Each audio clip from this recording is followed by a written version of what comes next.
Please welcome in joining me, Anil Gupta, the chairman and MD at Havell's India, joining in the show right now. Mr. Gupta, hi, morning. Thanks so much for joining in. Firstly, hope everyone at Havell's, you and yours, are all safe and trying to stay at home as much as possible. Yeah, good morning. Thank you. Thank you very much for inviting me. Yes, thank you for asking. And yes, we are all doing well. Hope everyone at ET Now is also doing very well. Yes, staying at home and running the channel from our living rooms as much as possible. Mr. Gupta, today we've invited you to talk about the India Revival Mission, and under that, the Atmanirbhar Bharat Mission. The government has been pretty vocal about going local now.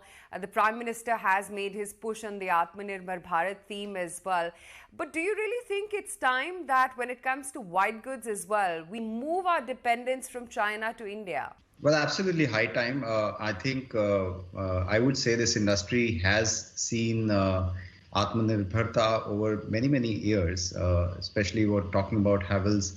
We realized that we can't depend upon China for a long period of time if we want to give quality products, good service to the consumer. So we actually, even before Atmanirbhar Bharat and Make in India, we started investing heavily into world-class and world-scale manufacturing almost about 15 to 20 years ago for all products which were traditionally thought to be imported from China, whether it is miniature circuit breakers or switchgear or lighting. We were the first ones to set up a lighting manufacturing facility in India, whereas China was manufacturing 60% of the lighting for the world. So I think a little bit of, let's say, a long-term view of the economics, as well as also a bit of a nationalistic feeling that if China can do it, why can't India? So we started investing heavily, and as you just mentioned, we almost 95% of what we sell is manufactured in our own factories in India and globally competitive, globally quality competitive as well. So I think it's a little bit of a misconception that we are too dependent upon China. Yes, the figures may say so, but we don't need to be. And I think it's high time that we started 6 years back the Make in India program. Now, very recently, the Prime Minister is talking about the Atmanirbhar Bharat. I think we as manufacturers, as companies, really need to step up our will and determination that we can manufacture products at globally competitive prices and quality. Sure, and I'm so glad that Havels is taking the lead at that, and not just now, but for the last 6 years as well, like you mentioned.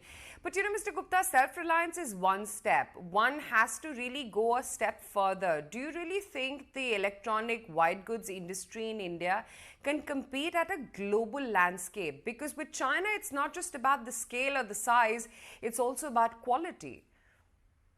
Right, you're right. China has all kinds of manufacturers. Not that China has, all high quality manufacturers supplying to the western part of the world. There are low quality, low cost manufacturers as well. So as manufacturing is all about what you put in as inputs, whether it is raw materials, machines, technology. And if you can put in all that, there is no reason why you can't bring out a quality product. So you can't be stingy about putting in capital or technology. So you need to invest in R&D, you need to invest in machines, you need to invest in scale. And I think that's what China has done over the last 30 years. And many of the industries have started doing in India. In fact, you'll be happy to know that much of the consumer durables are actually manufactured in India. Yes, there is some dependence on China, but I think over a period of time, even in the air conditioners, which you talked about, last 2 or 3 years, there's been a tremendous shift to manufacturing in India. When we acquired Lloyd 2 years ago, the entire sales were happening from imports from China. Today, 100% of what we sell in India is completely manufactured in India in very globally competitive, globally quality competitive products, and we are now open to export to the world. And we are getting traction now from the rest of the countries because people don't want to depend on one country. So they are looking out for competitive manufacturers. And I think India has a huge opportunity now to become more global. Sure. But in this, urge to become self-reliant and Atmanirbhar, do you really think a manufacturing shift from China to India may in any which way unfavorably impact the production costs and pricing power? And please do correct me if I'm wrong here. Well, initially, maybe there could be some short-term disturbances, some increase in cost, and that's why a little bit of a pragmatic approach is required. As long as we are not dependent upon foreign capital or we are providing employment to India, I think a little bit of dependence on any country, whether it's China or any other country, is okay. This is a global world. Yes, we are becoming more local, but it is a global world, and you should keep buying products from where you get the best quality and price. And so, if we want to develop industry in India, we need to give a little bit more time for all kinds of components to be manufactured in India. And it's not a long-term process; it's a little bit of a medium-term process. And I think the government is really looking at it, and hopefully things will get much better soon.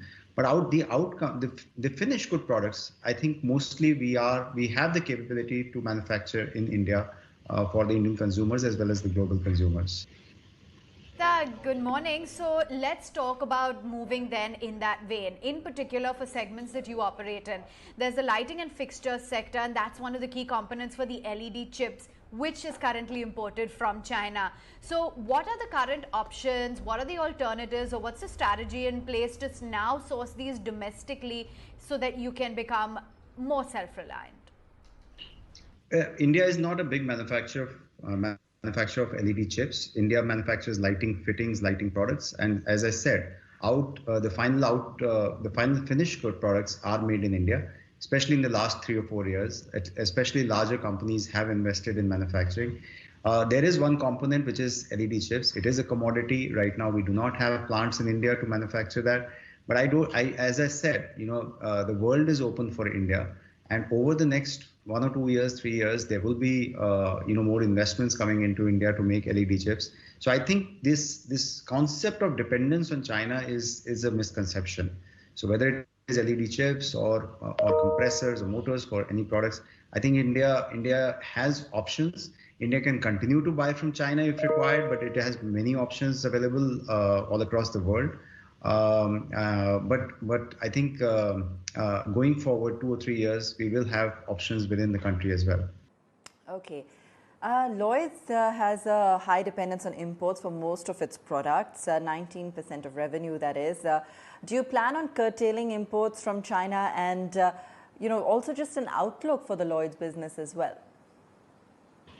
Well, Lloyd set up its first manufacturing facility. We acquired it in 2017. As you rightly said, it had high dependence on imports. We set up, and 75% of the production comes from, of the revenues come from air conditioners. Everything was imported from China. But since last year, when we have set up this facility, we invested 400 crores in making a world-class facility. Today, we don't have to depend upon China. Everything is manufactured in India. And the rest of the products like washing machines, refrigerators, there is practically no dependence on China. So it has completely turned around in the last 2.5 years from being completely dependent on China to being completely manufactured in India. Are there alternatives for components available in the domestic market, and how much would this increase your RM cost? And also, now Havell has about 90% of in-house manufacturing compared to its peers. It's quite substantial. Do you see yourself getting more into manufacturing going forward? Well, I think the way we think about it is that, whatever we sell, we should have a complete control on the supply chain, whether we manufacture in-house or we get it manufactured through outsourced suppliers.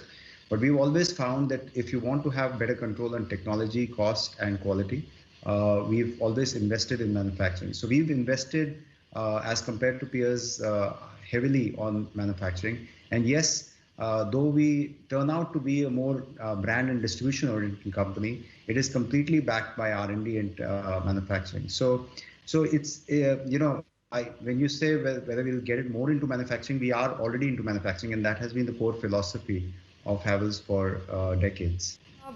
Mr. Gupta, I guess a lot will also depend on demand revival. Do help us understand what are the feelers that you're getting on ground about an overall demand resurgence post the lockdown getting lifted when it comes to consumer goods at large.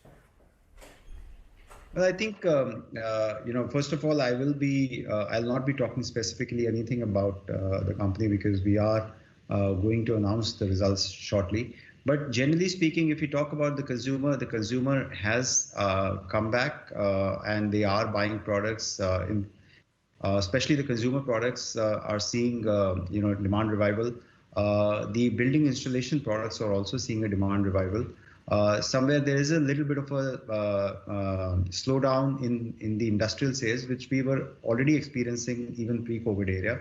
And I think it is taking a little bit more time with labor coming back for all industries to be coming on stream, all construction sites to be coming on stream.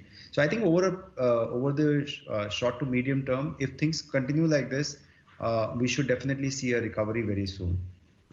And talking about recovery, Mr. Gupta, all the indicators and the data points that are coming in, whether be it tractor sales, FMCG sales, they all indicate that rural India is bouncing back faster as opposed to the urban segments of the country. Do you really think when it comes to consumer goods as well, the demand revival is going to be bigger and perhaps lead when it comes to tier 2 and 3 cities? Yeah, so relatively so because the larger cities, the metropolitan towns still are facing some issues of either lockdowns or construction sites not coming back fully on stream. So there is a better revival in the tier 2, tier 3 cities. Rural is quite new for us. I mean, very, very small towns. So earlier they used to be fed from these small semi-urban towns, but now we have a direct presence in the rural. So both in semi-urban towns, tier 2, tier 3 cities, tier 4, tier 5 cities, as well as some rural areas, we're definitely seeing a better relative outcome as compared to the larger metropolitan cities.